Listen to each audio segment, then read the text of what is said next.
Members, could you take your seats, please? It is just coming up to 7:15. Thank you.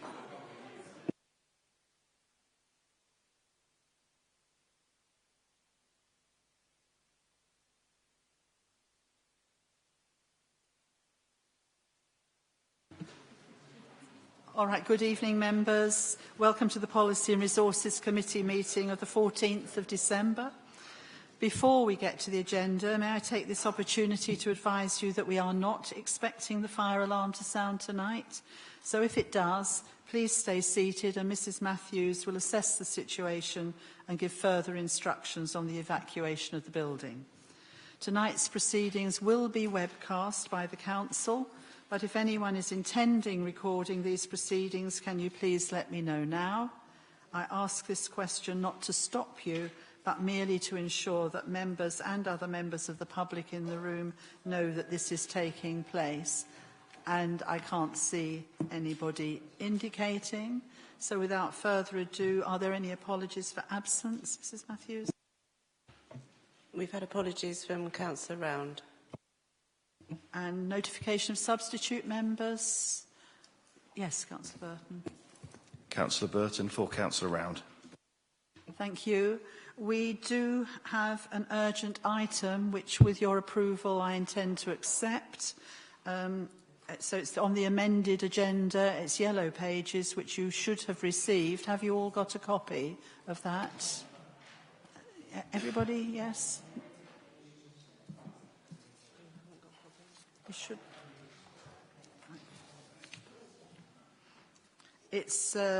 It's an exempt report relating to a temporary accommodation lease, and I do intend to take this if you agree. Do you agree, members?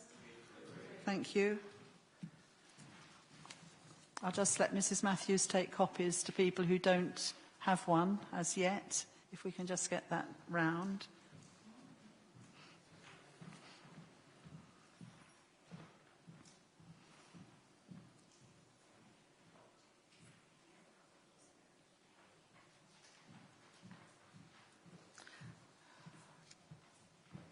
Right, notification of visiting members, please. If you could come up and say which item it's for. Thank you.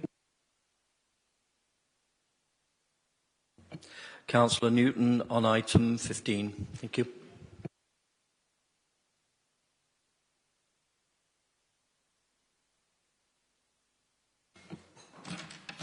Thank you, Madam Chairman. Councillor John Perry on agenda item 14, please. Thank you. Are there any disclosures by members and officers? No. Yes, Councillor Gooch. Thank you, Chairman. Yes, I've been... Oh, I'm sorry, I'm on item 6. Were you on item 5? Yeah. I beg your pardon. Sorry. But without more ado, we go to item 6, which is disclosures of lobbying. So if we start on the left-hand side, please, at this end, and then we'll go around the table. Yes.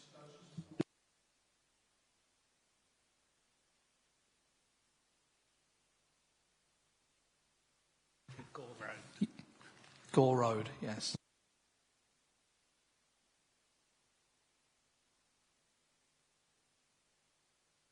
Would it help if I asked who has been lobbied on Gore Court and Surrendon? Is it? Can you take those separately, please, Madam Chair? We will have to take them separately. I'm just looking anyway.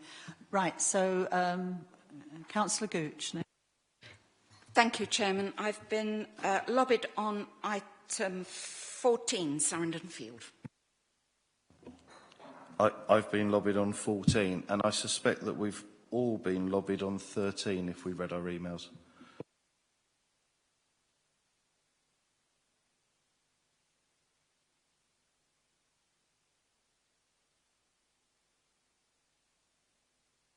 Councillor McLaughlin, do you have anything?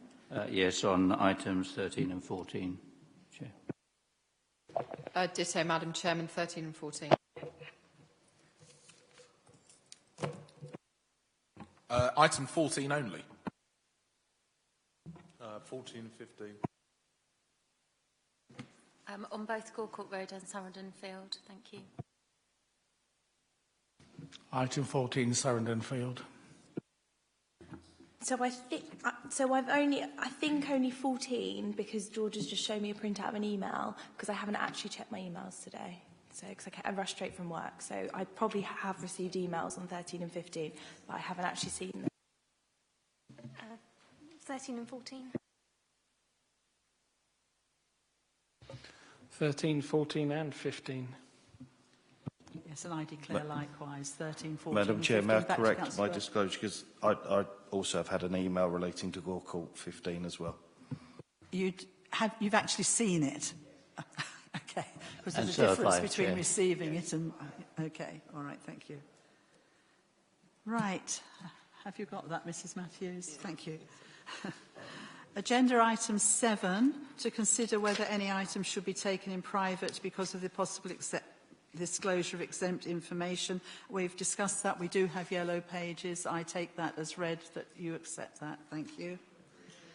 Agenda item 8, we turn to the minutes of the meeting of the 23rd of November. I'll go through them for accuracy first. Page 1, page 2, page 3, page 4, page 5, page 6 and page 7. Yes, Councillor McLaughlin.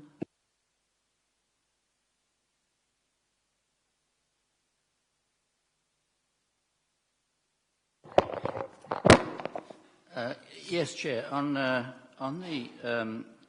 commercialisation strategy, I did raise a point about investing in commercial property, and that I didn't want the strategy to be at the exclusion of commercial property investments.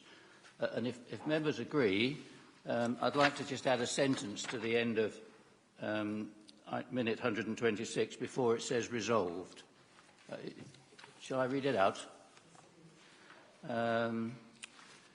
Where it says, it was evident the Council should pursue housing development and regeneration as these would produce the biggest return on investment.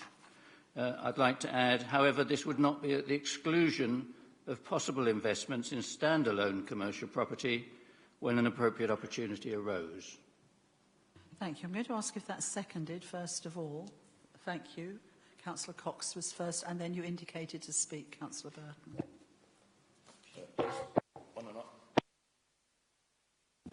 Item of accuracy. My recollection is that on all of the voting in relation to Para 125 that I abstained on both occasions. It only records abstention on one of the... It's a minor point, but it's a voting accuracy. Mrs Matthews, did you... We will... Can we double check and then... and if the committee is okay, then... Right, we need to check then. So is it just Councillor Burton and yourself? We'll go back to the webcast and check it, if that's all right.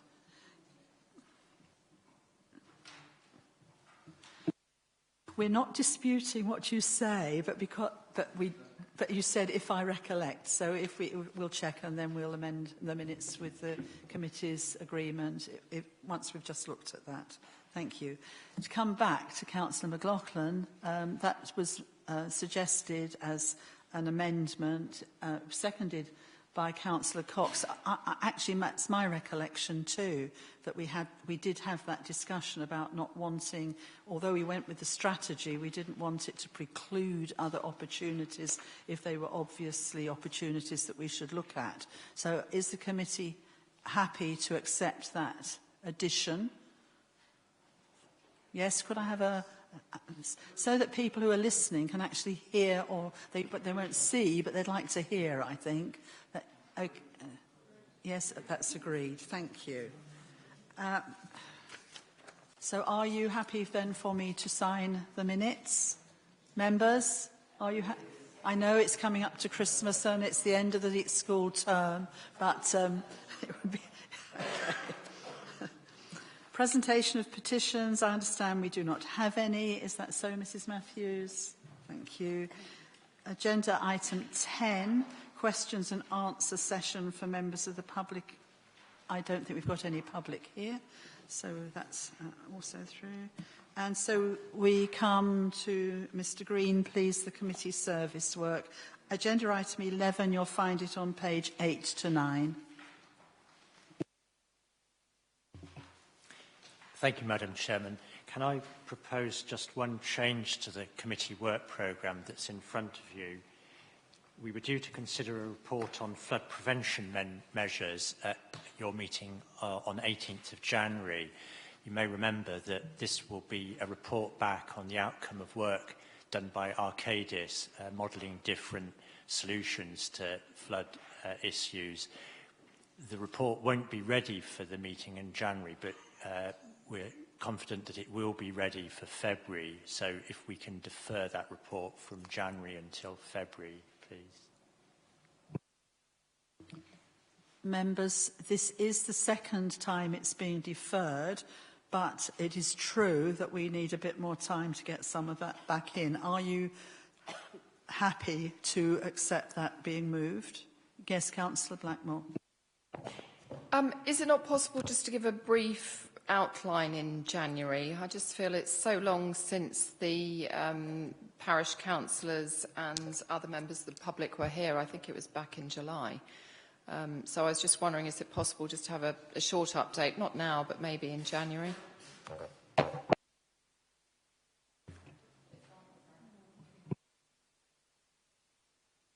Could we propose that we actually send an email round to everybody actually giving the current position?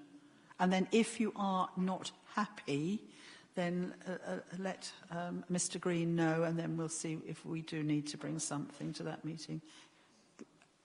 Yes.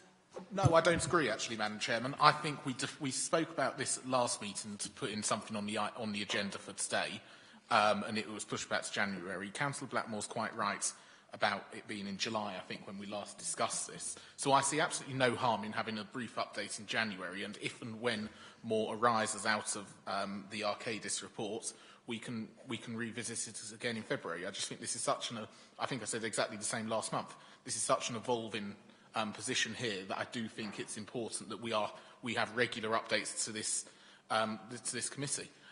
So I take what Mr Green is saying absolutely, but I'd be minded to keep it where it is in January, and have a report then based on what we know then. Councillor Firmer. Thank you, Chairman. I would like to say that I did express some concerns last time this was pushed back, and again, I understand that it's difficult if things aren't in place for you to provide a report, but I think my main concern here is it's how Mason Borough Council communicates to our residents, and that is in a public arena. So that would be why I wouldn't be very happy if there was an email sent to members, because I would just be concerned that a lack of communication, and by Mason Borough Council and then by default through this committee, that would be my problem. Councillor Harper, you indicated. Well, I was just going to support what you suggested, that, we defer the item until the officers have the information to actually give us a proper report, because if we haven't got the information, it won't actually take us anywhere, and that the officers send out an email to all 55 councillors, on where we are at the moment, just so they understand where we are, and then we take the report at the February meeting, because there's no point having a piece of paper which doesn't say anything. Thank you. Councillor McLaughlin, I don't want to put you on the spot, but you're very closely involved with the Joint Parishes group, and I think I'd quite appreciate your view on this. Well, Arcadis have been presented with a whole list of options from the Joint Parishes group that they are now, or the consultant concerned is now going through the process of modelling. And whilst we had hoped he might get his report out in time for the next meeting in January, there's so much for him to do that he's not even reporting back to the JPG until towards the end of January. I really think that there won't be an awful lot to say if it's kept on your agenda for next meeting, but if you want to leave it there and somebody will stand up and say, well, we haven't got a lot more to say, you won't be surprised. I mean, please yourself, really. But I think that's the situation.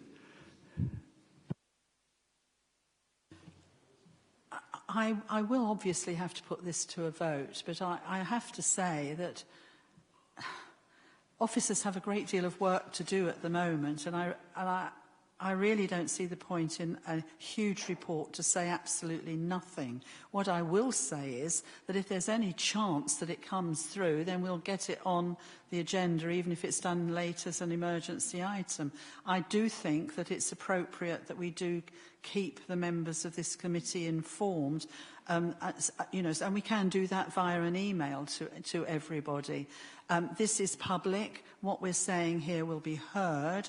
What Councillor McLaughlin's just informed everybody is public and will be heard.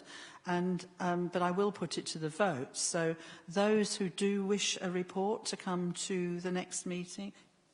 Yes, Councillor Cox. Can I just ask then, if we get information by email, is that embargoed, or could we then disseminate the information? Because I think if we're then wanting to get this out to people so that we can at least say we're at this stage, we will be receiving more modelling in a month's time, I think that's... So as long as it's not embargoed, then I think that's the progressive way to go. It's going to be public. You can do it, well, obviously you can do within reason what you like with it. Okay, those who still wish... Yes, Councillor McLaughlin, you're indicating... May I just add to reassure members that there is a lot of other stuff going on. The JPG have met with the National Flood Forum and with the Environment Agency in the last 4 weeks. There are plans afoot to put together an action group which will include not only the JPG but also a number of other service companies and partners. So just because this Arcadis report isn't going to be available by the 18th of January doesn't mean nothing's happening. There is a lot of activity and communication going on between the parties concerned. I think, to be fair to Councillor Blackmore and Councillor Borton, that's precisely the sort of information that they require to know that something is happening. So with agreement, but I still will go round the table, I think that that is exactly what needs to be in the email, what has happened and what is in the process of happening. But we do not need a report yet, because we haven't got the sort of detail in a report on which we would be asking you to make a decision. That's the point. But I think it is for the committee to decide. So those who do still wish for a report at the next meeting, will you please show? No. No. Yes. Just so I'm saying a report. Yes, Councillor Burton. I just think we're making really heavy weather of this. We have a chairman and a vice chair in place to use their discretion about what will be on the next agenda. I'm more than happy that we leave it in that manner. And secondly, an email giving us an update as opposed to the same words being typed into the report template seems a very slender difference. But I would be happy just to leave it at chairs and vice chairs' discretion. All right, chairs and vice chairs' discretion. Please, can I have just a show of hands so we know who's doing what? Okay, that is the majority, so that's where we'll leave it. Thank you. Right, with your permission, members, I'd like to rearrange the order tonight, and that is to take items 16 and 17 first, because I don't think it's really fair to keep Mr Foster and Mr McGuinness here through numerous other reports and then come in at the very end. So if you agree, can we go straight to item 16, which is irrecoverable business rates, which is on page 83 to 93.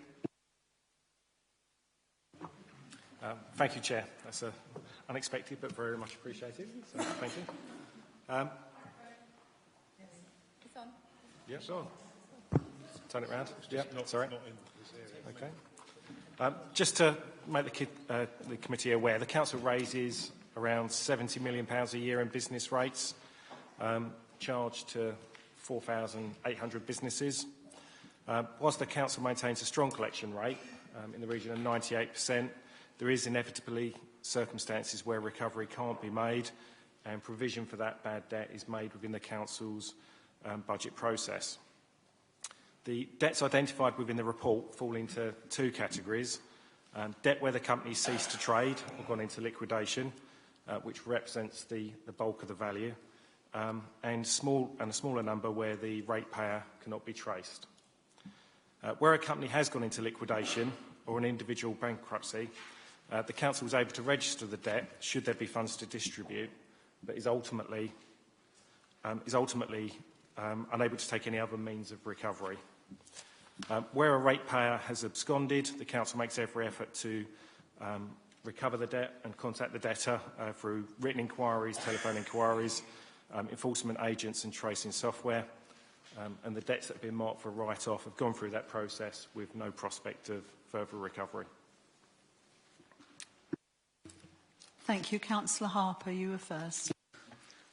Obviously, it seems quite a good report and a sensible recommendations. I just wondered one question. On the business names, on Appendix A, when you go through it, you've got in capital something called redacted. And I didn't know what that was, whether it was an old property company, because in some places it's got it as bankrupt, and other places...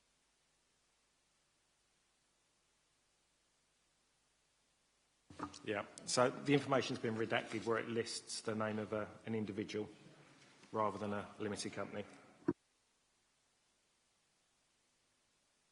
Councillor McLaughlin. Thank you, Chair. I may have asked for this before, forgive me if I haven't, but where you show the write-off as a percentage of the gross debt, that figure in itself isn't very helpful, because that simply relates to the amount of the gross debt that you're writing off this time. And of course, over the years, you will already have written off certain other amounts of this debt, and it would be more useful to see what the aggregate amount you've written off of each year's gross debt. Would that be possible on future reports to show that, and maybe circulate outside this meeting what these figures would be in that way? Yep, that's certainly possible, and apologies if it's been raised before and not picked up, but I'll make sure it's included for future reports and circulated separately. Councillor Powell. Just looking at redacted again, I mean, that debt goes back over 7 years, and there's some quite big sums there. Why is it taking us 7 years before we get into a position where we're actually writing off a debt of that size? I would have thought that would have probably been flagged up after the first 2 years.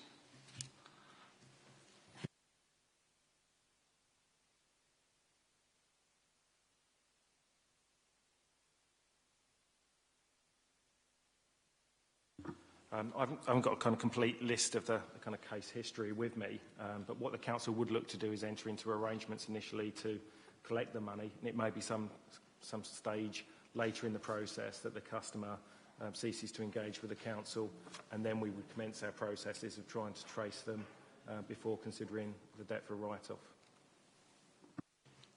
So, yeah, I just think that the dangerous thing about something like this is obviously if this is... I'm not holding you responsible, by the way, but you're the only one I can speak to. But for this to happen over 7 years, this is...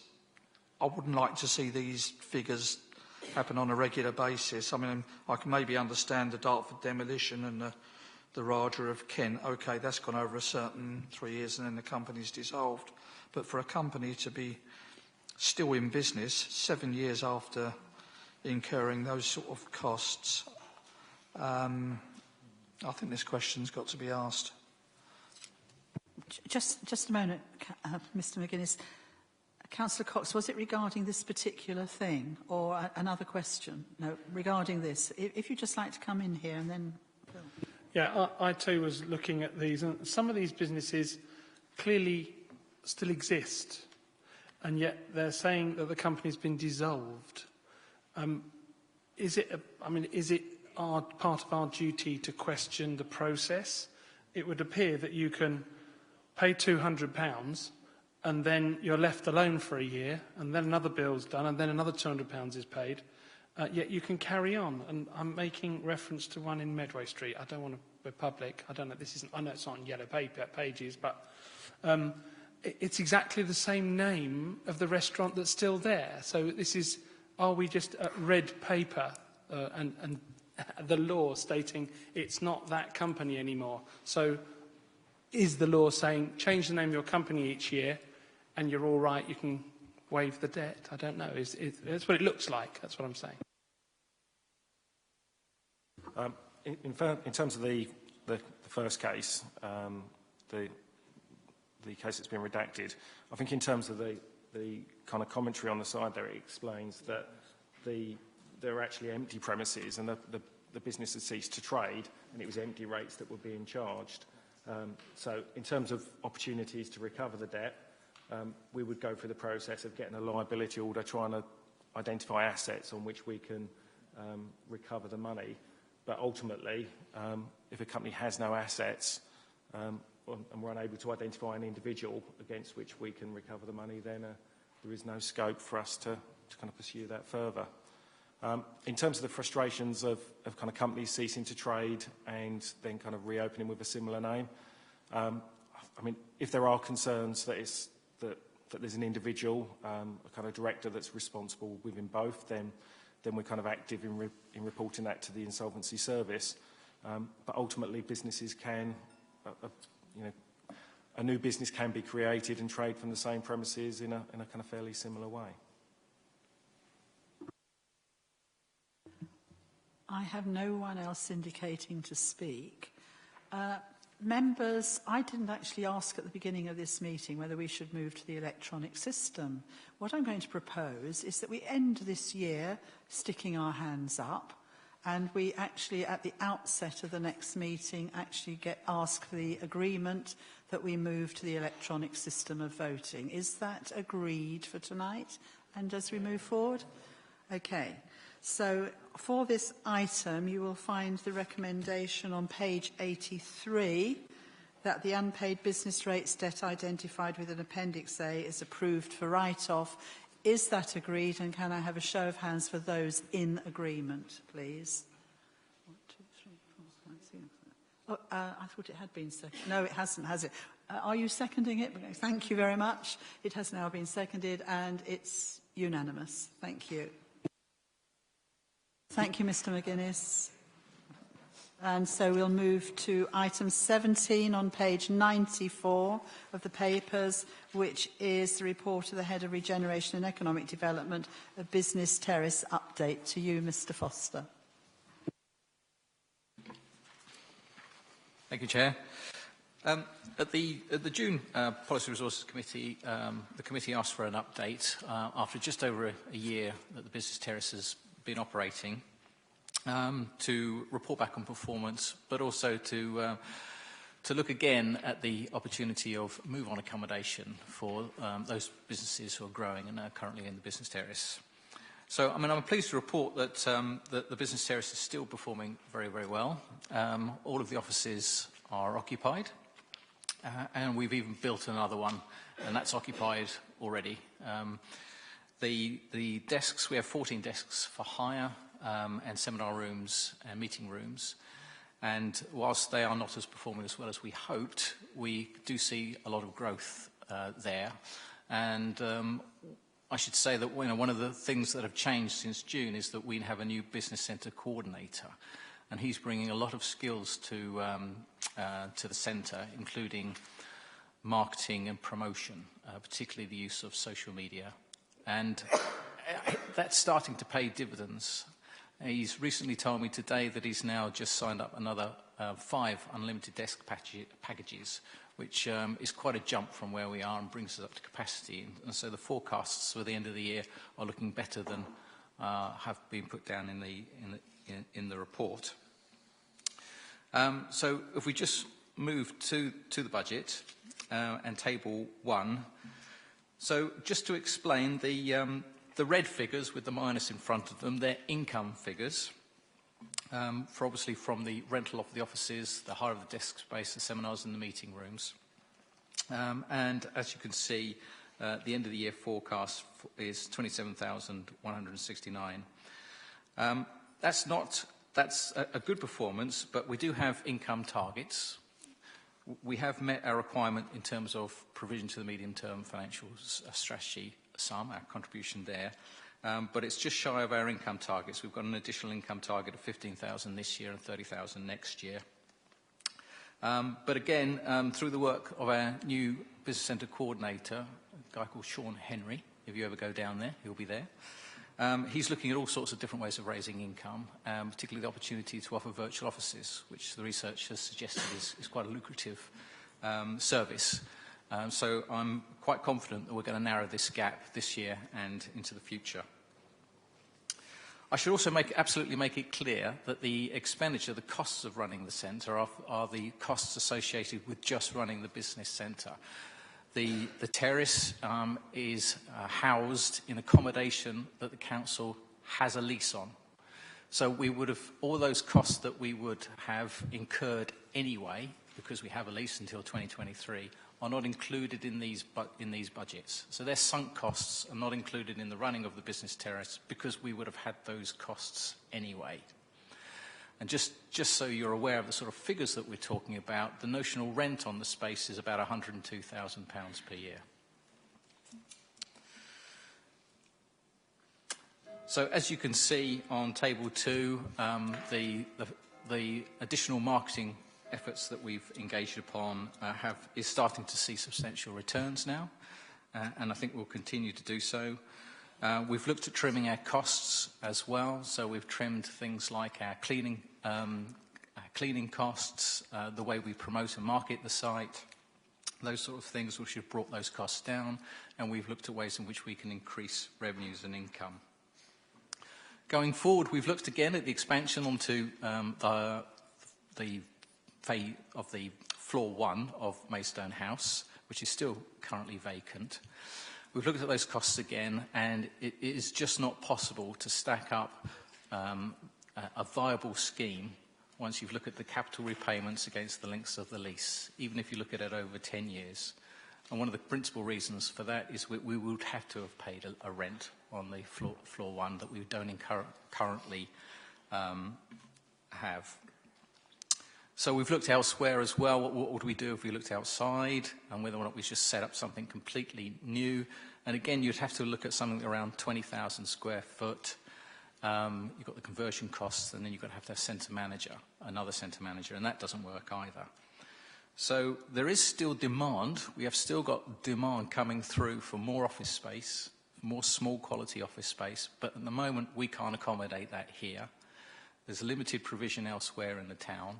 And as the businesses grow, they're limited to going into space which tends to be of poorer quality, longer leases, more risk for them, which is not a good place to be, because we're here to try and support business startups and improve their survival rate, not throw them out after three years and take on a longer and more risky lease situation. So we'll continue to look for grant provision. And we'll continue to keep our eyes open to see whether something is possible.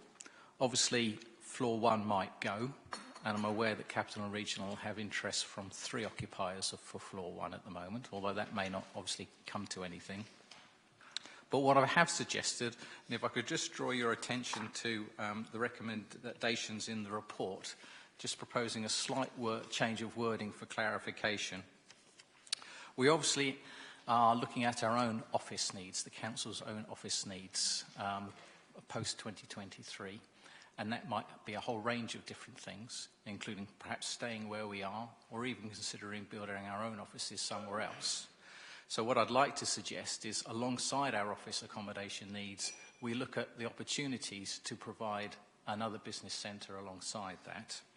And so a small change to recommendation 2 is to agree to consider whether a business terrace Mark II can be accommodated as part of the council's own office requirements. Thank you, Mr Foster. Councillor Burton, you indicated.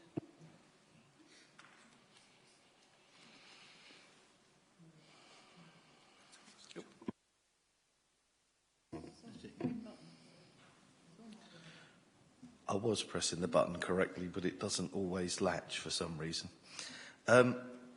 Mr Foster did identify that the costs shown before us are not in actual fact the true costs, and I think he mentioned the rent of 102,000 or whatever it was, including the rates.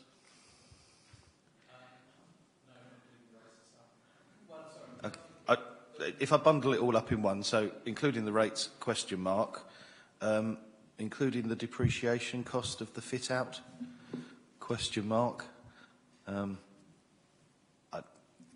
just think there's a danger that we can look at this and say, great commercial success, look, we've got a red line, there's income, and forget what the true costs actually are. And also had it in the back of my head that originally some of this was associated to, I don't know, £600,000 worth of grant that was floating around when we were looking at different possibilities. And I'm not quite sure whether we used all of that, lost it because of the timing, or how that all panned out, or whether any of that is still available to actually do some of the further work. The business rates are included in the costs for the business terrace. In fact, we've benefited from the latest business rates review and the way the business terrace has been assessed. So actually, overall to the council, it's gone down £10,000. And in terms of the business rates that we have to pay as a council, because each one of the office pods are individually assessed, they benefit from small business rates relief. So none of the business tenants pay business rates because they're below the threshold. They're tiny little pods. The rest of the shared areas, the council pays the business rates on, and that's included in our costs. Depreciation isn't. The grant was significantly more. It cost £250,000 to fit out the business terrace. The grant was around 700-ish thousand, but that was taken away some 18 months ago, I believe. So just as a minor follow-up, and I think I'll perhaps take this up directly with Mr Green on another occasion, in as much as we're not accounting the depreciation here, it would seem, but in another matter I was discussing with you, we were, and I was just concerned of consistency of the way figures are presented to us. Excuse me a moment. The Chief Exec's just indicating. All right, I had picked up that Councillor McLaughlin had indicated, but I'm quite right to be reminded because of the number of times I've missed you in the past. But Councillor Harper is next. Excuse me. Well, I'd formally move the recommendations with the amendment the officer suggested, so that we get those on the table. It seems to me an excellent report, and I think this seems to vindicate the concept when we've discussed it in the past of actually encouraging and providing people with the facilities to sort of start up little firms and, you know, help part of regenerating our economy, which is one of the critical things we've got to do to move away from being so public sector dominated as a town economy with the public sector in decline. So it's really good. It's obviously the difficulty of permitted development rights, and as John was pointing out, in terms of finding places for these people to move on. So I'm just wondering, perhaps, and I'm sure they've already done this, but it's worth asking, if we're trying to look at sort of creatively of how we might do something, either the council and perhaps Kent County Council or other agencies, if there's options. But I also wondered in terms of the area we're looking at to find, you know, additional spaces. If we've looked at, if you like, across the whole of the urban area, or even, you know, the villages, because only at the council meeting we were talking about Staplehurst and how pubs and banks and so on have shut down. I'm just wondering if we, you know, if you did a trawl around the whole borough, you might find something which, you know, might provide less sort of space you're after. But I think it's a really excellent thing, and I'm happy to move the proposal, the recommendations. Thank you, Councillor Gooch. Did you wish to say anything at that point, or just only to express my support for what's been achieved so far? Thank you. Before I call Councillor McLaughlin, did you want to come back, Mr Foster, on the suggestion that we look wider afield? Yeah, I mean, we were for a long time working with Kent County Council in the hope of, and there was a regeneration fund at that time, and that's been withdrawn. We've looked at There are other potential funding opportunities, the normal sorts, you know, the Heritage Lottery and things like that, but there is nothing specifically that would help us expand the business terrace. If you're looking at an alternative location, then for it to work, you need around 20 to 30,000 square foot to cover your costs, which include an office manager staff. That's generally the sort of baseline level that companies like BasePoint and Oxford Innovation tend to use as a minimum threshold. And then you've got to be absolutely certain that the demand is there to fill it. And within an urban area like Maidstone, I think that's certainly the case. If you went out to the rural areas where there is a more dispersed population, I think you might be struggling. Thank you. Councillor McLaughlin. Thank you, Chair.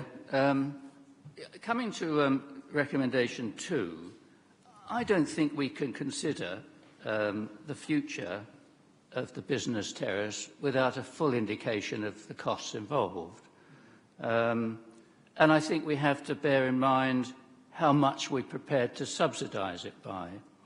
Now, I would like to... this venture, as the officer said, we went into knowing we had some fixed costs, and it was a way of doing a good thing for our economic development strategy and offsetting some of the costs that we're fixed with. Now, looking ahead to our future accommodation, it may well be that we can accommodate or make available some space in that to continue the venture, but we do have to see the real costs involved. So I really don't think we can answer recommendation 2 at this point. I would have another question for the Director of Finance, though, and that is there is funds set aside for economic development from the pooled business rates scheme that we're in, and I'd like to know whether the existing costs involved with this that aren't offset by the income are actually being covered from that source, or whether they're coming from our revenue account. So those are my 2 points. Firstly, I think we should scrap recommendation 2 here, because we're not in a position to deal with it until we know the full costs. And secondly, how are we paying for the cost overrun of the operation at the moment? Mr. Green, do you want to come in? Certainly.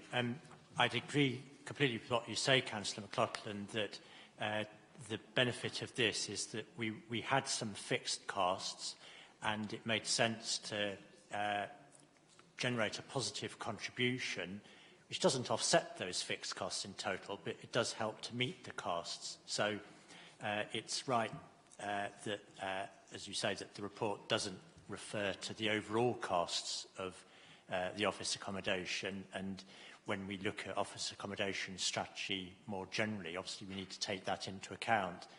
This isn't necessarily a permanent solution for that site. As far as the use of the Economic Development Fund is concerned, we're using that for specific initiatives going forward. We're not making any further commitment from it for this initiative, and we'll be considering in due course, as we find out what future years' amounts are from the Economic Development Fund, how best to make use of that money. But we've got no spare capacity left in 16-17 from the Economic Development Fund.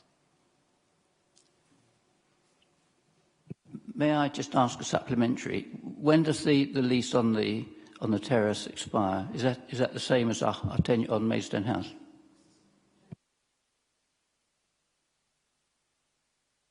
I have 2 other speakers, but before I do, we've got some proposed wording, because if you actually look at an amendment, if you like, if you look at 4.1 on page 99, it does actually say, with no obvious way forward at this stage, and it's really just saying to keep all our options under review. But what the recommendation is actually talking about is a bit more precise, which is as we have to look at our own office requirements, and there's a group looking at that, it would be as well to actually factor some of this into that. So if I just go to the Chief Exec and she's got a proposal that might make that more specific and a little clearer. So to respond to what Councillor McLaughlin was saying, this is a suggestion. So the recommendation would become to agree to consider whether a business terrace Mark II can be accommodated as part of the Council's own office requirements, and that the accommodation project group should consider the whole cost and level of future subsidy. Councillor McLaughlin, does that answer your question, or? Yes, I see where you're coming from. I mean, we're taking a futuristic look at it then and taking all the costs into account and asking the accommodation group to make a decision on that. Now, that's the bit I still have a bit of a problem with, because I'm not sure to what extent they're in a position to do that. That's all I'd say.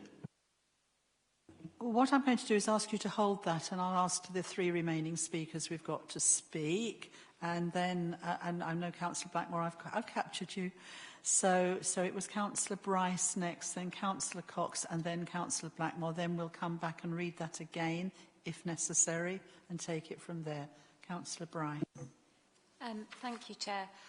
I think to the last point being discussed, we may just want to have it as an option, because it may be by the time that comes forward that actually an alternative has been found or things have evolved. So if it were me and I was speccing it out, I might say, well, take our current need, but as an option, feedback as to what would be the potential benefit of having that additional space in terms of if we looked at a bigger size property, it might get us a better deal. But it may be that the council would want to consider that as an option, an additional extra, if you like, rather than the core specification that they're going out and looking for. So that was just an aside on that. I think the main point that I wanted to make really was just to congratulate you and the team on this. It's gone incredibly well. Just to say, could we have a little bit more news? There's some great events going on, and I'm sure many of us would actually be quite interested in attending. Whether or not you'd want us there, I don't know. But, you know, we'd certainly like to attend, and for more rural service centres as well, maybe to enable us to represent some of the folk that are in our communities who might be interested in coming to those. But it would be just great to have those signposted a little bit in advance, all the wonderful events that you are doing. And I suppose the second point is, in principle, for the council, the second recommendation is for the council to think, you know, we're acquiring quite a lot of, or we're making quite a lot of capital investment at the moment, so the Royal Mail Sourcing Office, for example, and, you know, really we should bear in mind that we may want to support this kind of facility, and if we're thinking about what we do with those sites in the future, I suppose what you're asking with a recommendation, from my perspective, is just to really keep this enterprise forefront when we're looking at options for those. So, thank you. Councillor Cox. Thank you very much, Mr. Chairman. I actually was going to say I think we should leave this as it is, but what the Chief Exec has written is fine. The only thing I think people might jump on is it sounded like you were asking the accommodation group to make a decision when they find something, which obviously wouldn't be. But I just think taking it into consideration when we look at all the options that are being put towards us. So that's all I was really making my point. So as long as it's kept in there, because I think we must consider it as an option when we're looking around for our own office. So I think that's the officers made the recommendation. I don't think we should discount it. Thank you. Councillor Blackmore. I'm happy to support the revised wording that the Chief Executive has put forward. And I think it is appropriate that we do consider accommodation for the business terrace or other types of units. Clearly, single units work well, but maybe you want doubles, maybe you want triples. I think if we are aware of what is lacking across the borough or across the town, maybe that is something we can build into our accommodation project. So I'm happy to have those options staying in there. The word I'm jumping on, though, is subsidy. Because surely if this project is to truly work, we shouldn't really be seen to be propping it up at great expense. So I'm a little bit concerned about the word subsidy, because surely all the costs should be taken into consideration. I'm not saying it has to make a huge profit, but I'm a bit concerned if we are seen to be pouring in a huge amount of money on an annual basis. I'll ask the Chief Exec to come back and answer the question. I suppose the first point to make is that I was simply trying to reflect the points that were raised in your discussion, and reference to full cost would be in the recommendation, and of course the future level of subsidy could be zero. So I think it is just something to be debated, and I think that's for a variety of reasons. But one of them, and I take your point about what anybody might regard as excessive subsidy and therefore the cost to the general taxpayer. But I'd also just like to pick up on the point that Councillor Harper made about the social value of the creation of employment. So just to illustrate that, I spent quite a lot of time this morning on the business terrace with a number of the businesses there, and it is absolutely clear that the ideas that people are pursuing are generating quite significant employment for people who live locally. So it's actually quite difficult to capture that value, but I think it's important in the overall equation. Members, the first thing is just to note this report. So can I just ask you verbally, do you note it? Thank you. Then I'll just ask the Chief Exec to just read those words for the second, which is to agree, and then we'll take the vote on that. Thank you.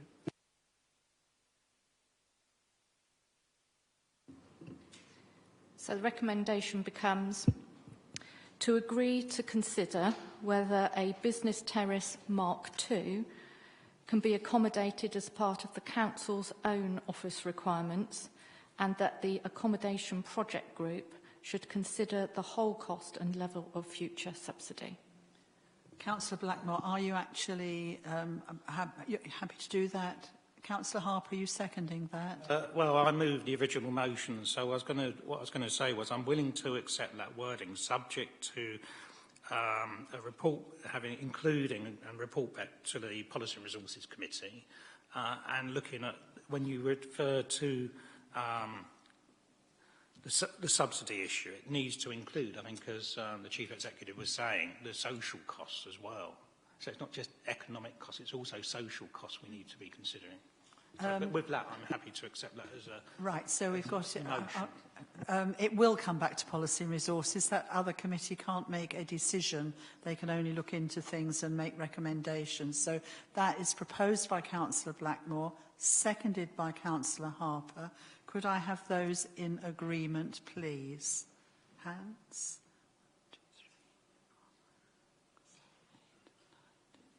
13. Opposed? I was wanting to ask clarification of who is doing this considering. Is the right, because it doesn't say that, does it? The recommendation at the moment.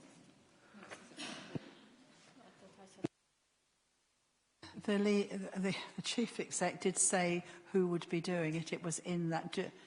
Actually, the word was there, and it's about I can never remember what its proper name is, but it's about the people who are the councillors who are looking at the accommodation to put the two together. Do I need to take the vote again? I'll take the vote. Well, I don't know which way you're going, so I will take the vote again. Could I have a show of hands, please, for those in favour? Right. 1, 2, 3, 4, 5, 6, 7, 8, 9, 10, 11, 12, that is 14. Those against? Those abstaining? 1. Thank you, members. Thank you. Mr Foster, Mr McGuinness, if you wish to make a hasty retreat, please do. And we go to item, let me just get this right, we go to item 12, which you'll find on page 10, and that's the Strategic Plan 2015 to 2020, 17-18 refresh. Mrs Woodhouse, over to you. Thank you, Madam Chairman. So this is the first stage in refreshing the Council's strategic plan for 2017-18. It was agreed in September by this committee that we would not be creating a new plan. Before this is pointed out by, I think, probably several of you, the plan Appendix A was converted from a design document into a Word document. So the diagram on page 3 or page 18 of your papers has gone a bit wrong. So some of the wording has dropped out. But when this comes, we're actually going to redesign that page. So please be aware, I'm sorry that some of the wording's missing. It doesn't mean it's been dropped. It's just where we converted it from one style to another. So we will update this. The main changes to highlight that have been put forward so far are a rewording of 2 of the action areas, which is at paragraph 2.6 on page 12. So it's been suggested that enhancing the appeal of the town centre for everyone be changed to regenerating the town centre, and planning for sufficient homes to meet our borough's needs to a home for everyone. The other thing that's come forward as a result of the workshop we held was a suggestion that the plan for next year, for 2017-18, is focused on 3 out of the 8 action areas. And that's listed at paragraph 2.7 for 2017-18. And these are providing a clean and safe environment, a home for everyone, and regenerating the town centre. Changes have been made in the plan to the we will and measured by sections for each action area, and these will probably, in all likelihood, be the focus for the service committees. So as each service committee considers the report, they'll be asked to look at the action areas within their terms of reference and identify if we're doing the right things and if that's where we should focus our action. Just to highlight, this is the first stage, and the committee is asked to approve the refreshed strategic plan for further development by the 3 service committees, and then you will receive a further revised plan in February following consultation with those service committees before you sign off for council. So this is just the first stage in the process. Happy to take questions. Mrs Woodhouse, just before I do, I believe Councillor Blackmore queried the years, didn't you? When we just had a brief look at this under the number 1, that we should insert some years. Is that correct, Councillor Blackmore? That's correct. So I think where under recommendation 1, I believe it should say to approve the refreshed strategic plan 2015 to 2020. Just an idea. So before we go into questions, can I just ask if that's generally agreed by the committee? Thank you. Councillor Harwood, you're first. Thank you, Chairman. I understand that this document has to defer to a certain extent to service committees. However, this is the senior committee, and I think we must stamp our vision on any strategic plan and document. And unfortunately, I think the document as it stands, it makes manifest a fairly lamentable paucity of vision. I mean, that's my reading of it. You know, we're the county town of the Garden of England. You know, to my view, the most special place in the country. You know, Aylesford was the crucible of the English kind of thing. You know, it's a really important place. Yet we could be anywhere in some new town. You know, I think that in terms of the document, I think it's ambition and it's vision that drives improvement. And therefore, I mean, when we're talking about, you know, for example, deliver an air quality strategy, what another kind of document to gather dust. You know, if we want a low emission zone, so we're not killing our residents anymore, and we're not impairing the cognitive ability of the next generation because of the chronic nitrogen dioxide poisoning, you know, then we need to say that, and we need to drive that enhancement. But that does mean that we need to work with our service committees. Similarly, it is very town centre centric. It talks about regeneration of the town centre. What about regenerating our tired formal council estates? You know, where there's a very poor use of land and where, frankly, the quality of the infrastructure is grim and there is real opportunity. I mean, there are parts of our rural areas which we need to regenerate.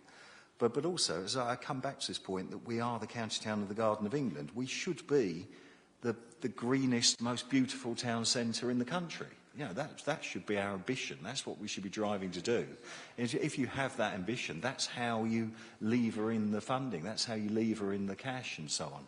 So I know we're going to be looking at this document going forward. I just, you know, really do want us to, you know, to seek to be more ambitious for Maidstone in the approach that we take. And we've got real problems. Yeah, I'm bitter and twisted because I've just tried to cross the gyratory, and that is a complete impossibility as a pedestrian, as you know. But I just wish we put our stamp on everything, that we're the county town of the Garden of England, and everything flows from that. Councillor Harwood, can I ask, you said something in there, are you suggesting that we change one of the proposals from regeneration of the town centre to regeneration of the borough? What are you actually proposing?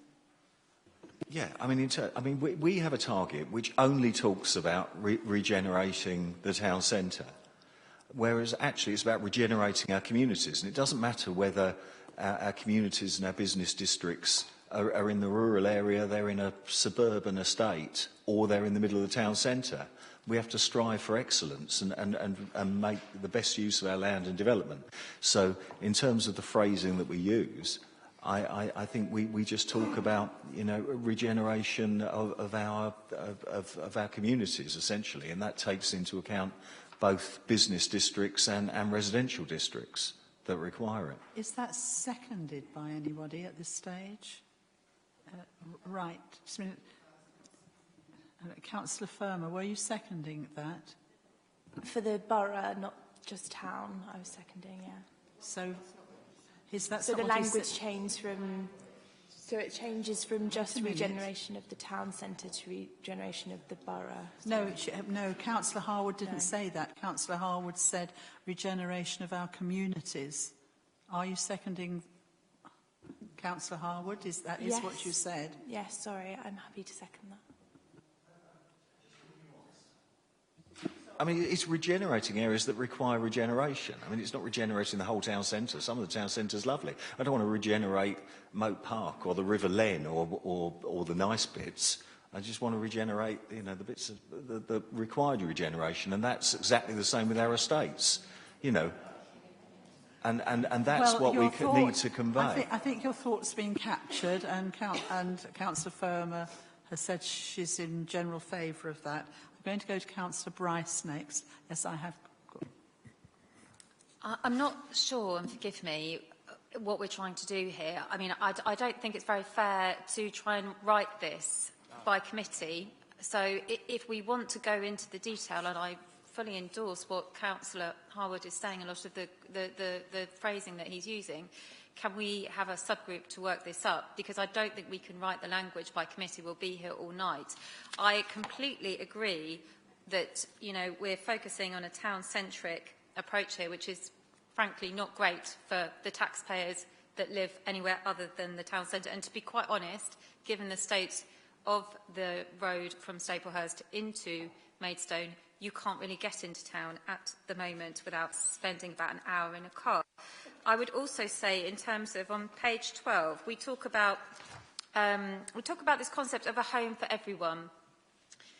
So a lot of folk, I was listening to a report today on the boomerang generation, actually live with their parents. Are we saying to the young folk, you know, that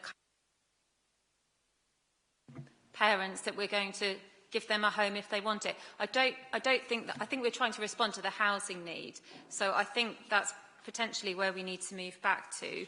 And we say housing was in the top 5 for residents. Are we talking about the table on page 12? Because meeting housing needs is actually 1, 2, 3, 4, 5, 6. So I didn't know if we were referencing the resident survey there or that particular table, but maybe we could just clarify it, because there's other things like parks and open spaces that actually come ahead of meeting housing needs, and maybe we should be celebrating all of the great work that we're doing at Moat Park and in other play areas and green spaces around the borough. So just lots of ideas, you know, but I don't really want to design it by committee for you. Come back, Mrs Woodhouse. No, I completely understand the feedback. Thank you. My view of this is it's your document, not mine. So councillors, in the first place, come up with this and it was worked through. It's a member document. It's owned by you. However this committee wishes to take it forward, we'll make it happen. So it's really for you to decide, to pass it back. And a member working group may be a good way forward, because the suggestions that are forward tonight were actually as a result of an initial workshop with chairs and vice chairs. So we've already started that process. And you're right, each committee will have an opportunity to have a look at it, but you will own it overall. And if you need to change the vision and you want to place your priorities and be really clear, right, this is what we're putting our stamp on, that's great. That's what I would, that'd be good to have that direction. So, yeah, it's really up to the committee how they want to take it forward. Councillor Harper, you. Yeah, I think the three areas being suggested for focus for the next year are probably our top priorities as a council. We spent lots of times talking about the issues of homelessness. We discussed the commercialisation agenda as basically helping towards that. So that's clearly one of our top priorities. We just discussed a minute ago about the need for new jobs, so regenerating the town centre would seem to be an obvious one, and we know that the residents, one of their biggest concerns across the borough is about the clean and safe environment. So I would have thought those are probably the three good strap lines for us to have as a council, in linking up with the work we've done with residents and others. And I think we don't want to have you could have 20 or 30, but then we just had no point to it. I think we discussed, didn't we, at a previous meeting, that we have hundreds of KPIs which come to us, and we have, and there's repetition and so on. So if we just keep things nice and short and precise, so three easy strap lines we could all remember, regeneration, homes and cleanliness, three words, and cut down our KPIs, so we just have KPIs and reporting to this committee and to the service committees around perhaps those three areas. One thing I would ask is if, in terms of future committee reports, assuming we agree those three strap lines, in the sort of cross-cutting issues in future reports, that they are actually identified, each of them, and so we see how every single thing comes to help a home for everybody, comes to help regenerating the town centre, and helps the cleanliness thing. Because if they don't, then why are we doing any of these things over the course of the next year? Thank you. Councillor Blackmore? Thank you, Mrs Woodhouse, for saying that it's actually a document that is owned by members and we want to take an interest in it. I think we need to be careful that too many cooks could end up with an interesting little product, but there we are. I accept what Councillor Harwood has said about this is very town-focused. I don't know how everyone feels about changing regenerating the town centre to regeneration across the borough, because that then doesn't focus on the town centre but includes urban areas and also the rural part too. And where we have a home for everyone in the borough, the only problem with that is if we do have to ever house someone in Medway or other districts are available, we could get into a pickle. So I don't know whether that's of interest. If it is, I will throw it out there. It just might mean we don't have to have a separate group, that's all, which could take up huge amounts of officer time. I think we will say we'll hold it there while we talk, let other people speak, and then we'll come back to it and we'll try and find a form of words. I agree with you, Councillor Blackmore. I think to have a subgroup, we've got so many subgroups at the moment, and I think we can find a way to move it forward. The most important thing is to agree or not that we want to take find the three top priorities and really concentrate on them so that we do get real results. So I have next Councillor Garland. I think the comments that Councillor Howard made are completely superfluous and actually detract from the point of a strategic plan. To have broad statements like regenerating the entire borough, you lose that focus. Clearly there are areas within the borough that need assistance in whatever form, but that comes from detailed policy level that flows from this particular overarching document. And just looking at the headline, it's all pretty much motherhood and apple pie and what you would expect from a strategic document. So I don't think there's a need to put in all these bald, bland statements about the kind of stuff regenerating the entire borough, because you lose focus. So I think, in general terms, clearly it will evolve into more detailed policy over time. These are all the right things that anyone could accept. So in terms of a start of a tenner, I don't have a problem with it. I think if you start going to the minutiae of air quality in this document, if you start going into the minutiae of making bold statements around regenerating all and sundry, I think you lose its purpose. So I think, although some of the comments have been made are absolutely valid, those are for the more detailed policy documents that would generally flow from such a piece as this. So I don't have an issue with the report or the recommendations therein. Councillor Garland, I'm going to say two things. The first is that Councillor Harwood is entitled to his opinion. As am I. As are you. And I think the way we speak about each other is important. The second is that I do think that everybody needs to understand that there are layers to this, so that if you have a concern, say, about air quality, you look to see which document or which policy it appears in to make sure it's covered, which is, I think, what you were saying. And the other thing is that if we can agree the broad brushstrokes, the principles of this tonight, then it will be going to service committees, and we can have our say too about what we believe the KPIs going with those priorities are. So, without more ado, I'm going to Councillor Burton. Some of the emphasis of what I was going to say, I think Councillor Garland has already put, but I think we're in danger of looking at the report rather than the strategic plan as it's in front of us. And, you know, if you go to page 18, I can't see anything that doesn't support what Councillor Harwood was wanting to achieve. You start at the top, the vision that residents live in decent homes, enjoy good health and pleasant environment, a successful economy, support our mission, putting people first. And then it breaks down. There's the arm about the economy. Well, no economy, no nothing. And then there's the other side of it of keeping Maidstone how we wanted to keep it. And if you go down a bit into the actions, that bit about respecting the character and heritage of the borough was all about recognising the rural diversity, the county-town aspect. It's all there. We might want to tune up a word or two to be a little bit more explicit, but it's all there. And then it's the high-level document.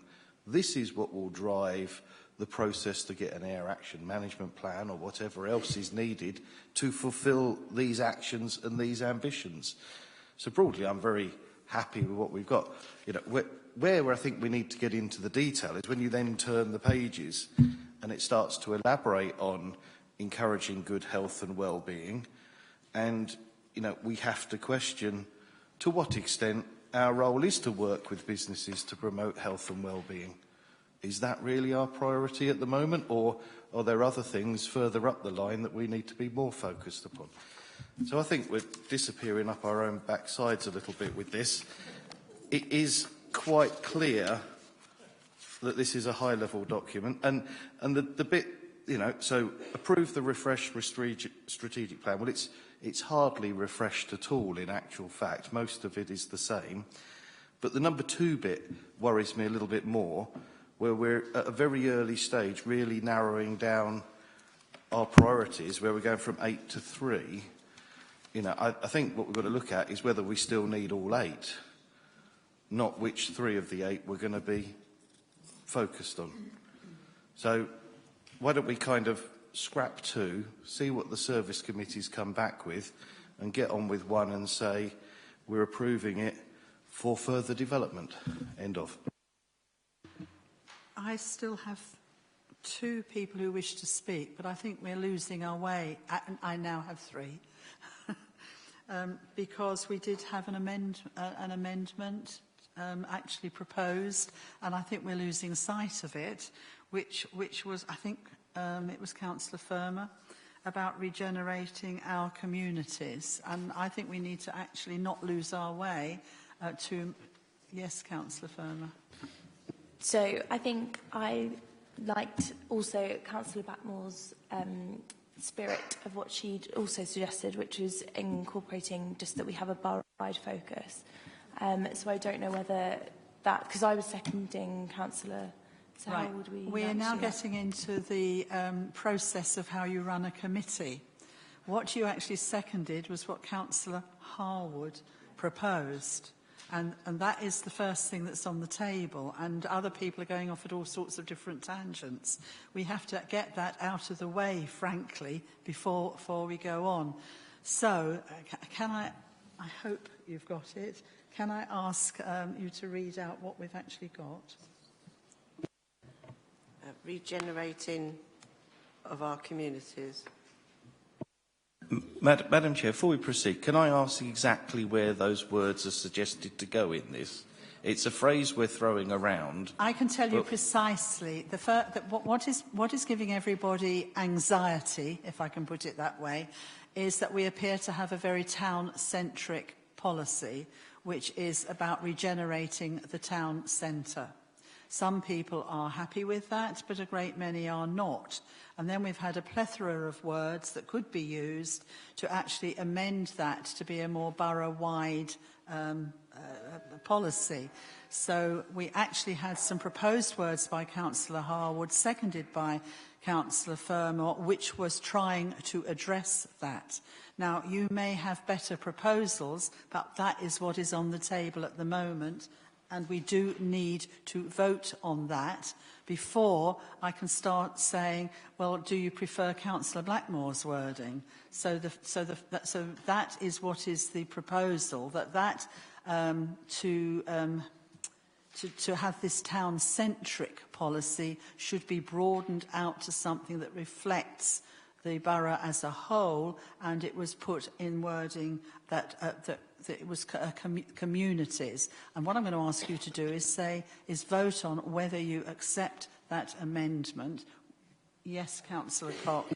Sorry, I don't really... So is this only to appear in the purple box on the front where it says action, and then on page 21 where it says regenerating the town centre, which I see as a specific thing? If we're saying regenerating the borough, that's a massive thing to do. How are we going to achieve that in the amount of... This is what I was putting my hand up to say. I can see what Councillor Harwood is saying, and the general consensus is we're talking about the borough. And if you look at the headings, if they don't mention the borough in the headings, it does in the actual body of the paragraph beneath. So I think we're trying to combat something that I don't think needs combating. I think that's what Councillor Burton was saying. Councillor Cox, you're saying that you wish to vote against that, because what we're actually... This is very clear, actually. What we have in the text is a priority that says regeneration of the town centre. There are those who do not like that, and so there is an amendment to that part of the text in the document that says regenerating our communities. That has been proposed and seconded.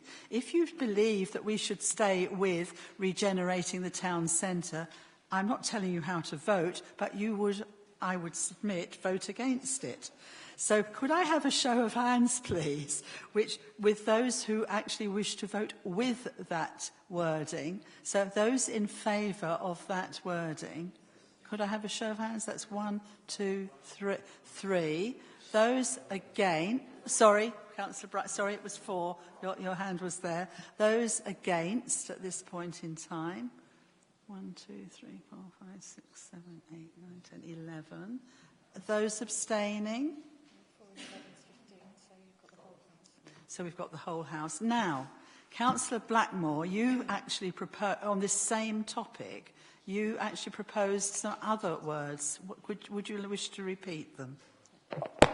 Indeed. So on page 12, 2.6, bullet point 1, where it says enhancing the appeal of the town centre for everyone, I'm proposing to change that to regeneration across the borough.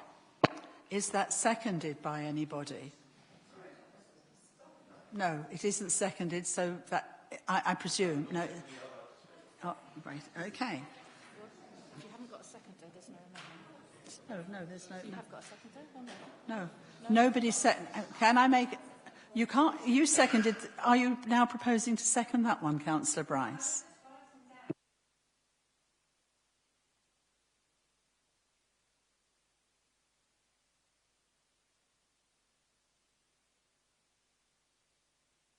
That has now been proposed and it's been seconded. I will move to the vote on that. Those in favour of that amendment, please show your hands. 3. Those 4. Those opposed, please indicate. 1, 2, 3,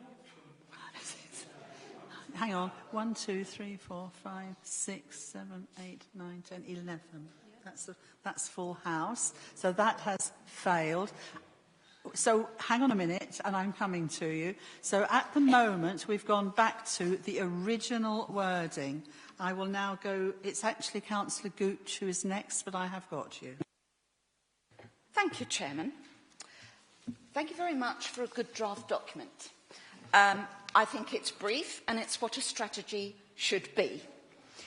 And I feel sure that the committees will do a good job in taking it forward. But I would respectfully suggest to the committees, when they consider it, just a couple of small points. Where we're talking about regenerating the town centre, my understanding is that we have got an awful lot going on in the town centre, not just the post office, but we've got a couple of heritage lottery bids for the top of the King Street, High Street, wherever it is, and lower down in Gabriel's Hill. So we've got a lot cooking. So I certainly want to see regenerating the town centre focused on that. Not only that, I would like to suggest adding a phrase where we've got, we mean ensuring we have a thriving and attractive town centre that is fit for the future, worthy of its title of being the county town of Kent. I do strongly believe that if we get that right, the rest of the borough, the economy, the regeneration, it'll go out like a stone being thrown into a pond. I would also suggest, I'm looking at the actual document now, still, promoting a range of employment skills where you've got we mean. I suggest there's some slight ambiguity there. Meeting the skills and employment needs of our residents, not becoming a dormitory borough and not supporting and attracting businesses. I think the phrase supporting and attracting businesses needs to come before not becoming a dormitory borough. So I hope that could be respectfully taken on board. My final comment that I would hope the appropriate committees would take note of, we've got a home for everyone. All the other actions or headings have got a doing verb in front of them. But I'm blowed if I can come up with an appropriate doing word. Providing a home for everyone, enabling a home for everyone. It's a bit dangerous, but I would just flag that up as a gap, and I can't do anything with it. Thank you very much, Chairman. Mrs Woodhouse, I'm going to come back to you on those points. Okay, thanks, Madam Chairman. I think it's not really for me to say, but on page 22, the comment you made about that sentence, yes, I think you're right, we've got that the wrong way round, so reordering it would make more sense. But again, this is for you to decide if that's appropriate. And with regenerating the town centre, again, that's for the committees to decide with the worthy of the county town, and that may well chime with what you were saying earlier in the discussion about making sure we have a place that's worthy of being the county town, and that probably chimes with Councillor Harwood and some other comments we had earlier.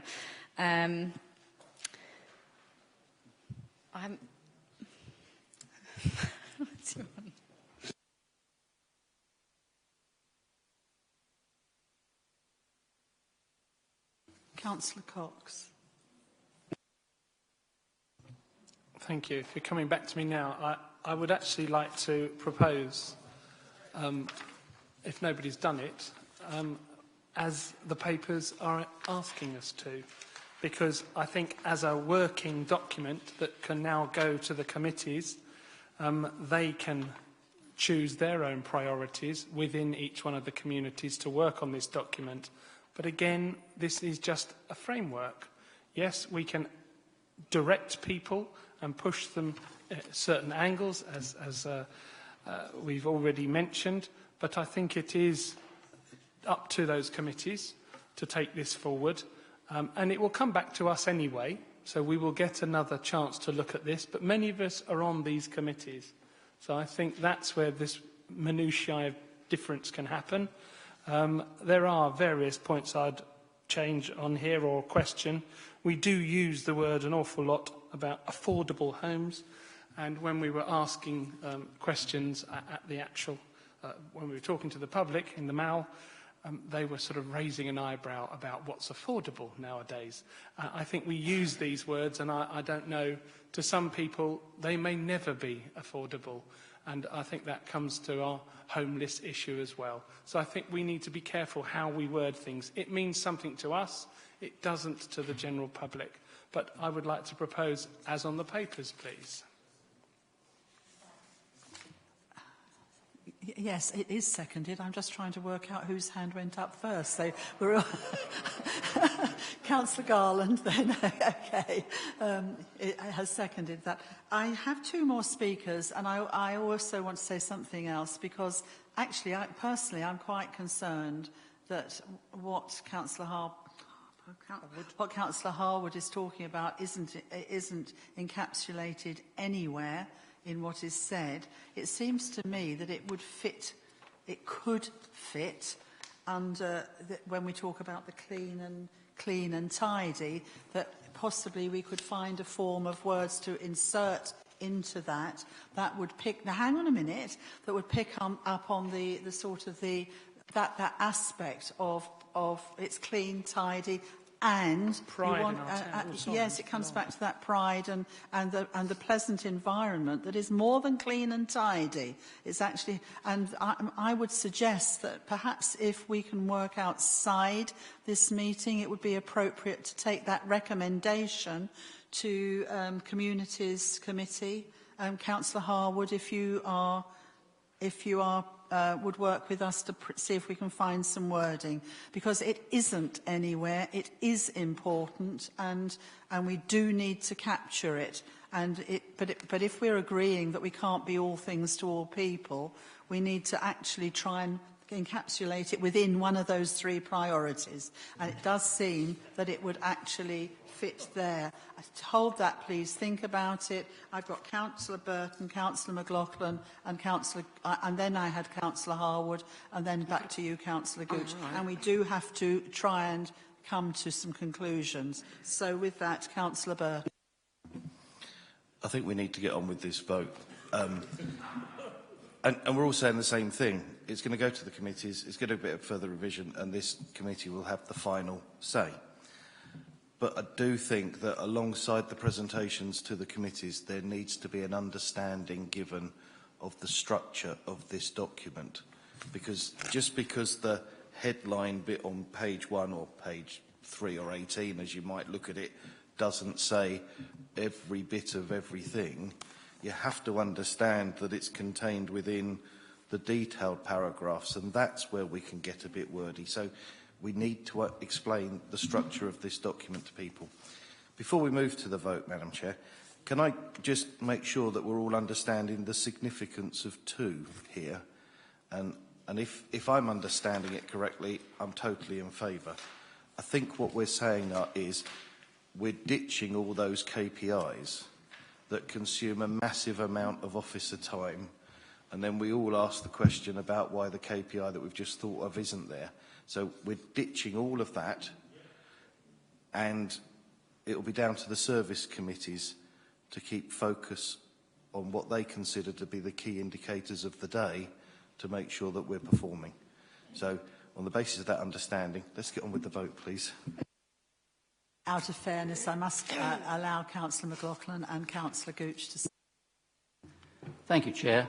I don't totally dismiss the aspirational aims that Councillor Harwood was purporting, but I think there is a place for that in this report, and with the greatest respect, I think it's in the leader's opening remarks.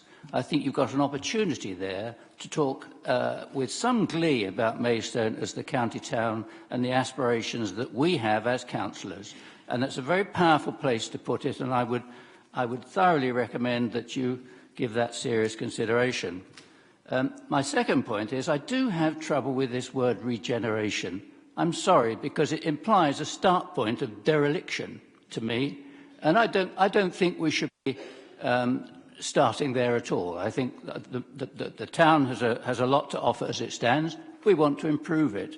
I don't know what the other word is that we could use. I'm not going to sit here and rack my brain. I'm going to leave it to the committee that's concerned with that to come up with it. But I do want to leave you with that thought. I don't like regeneration.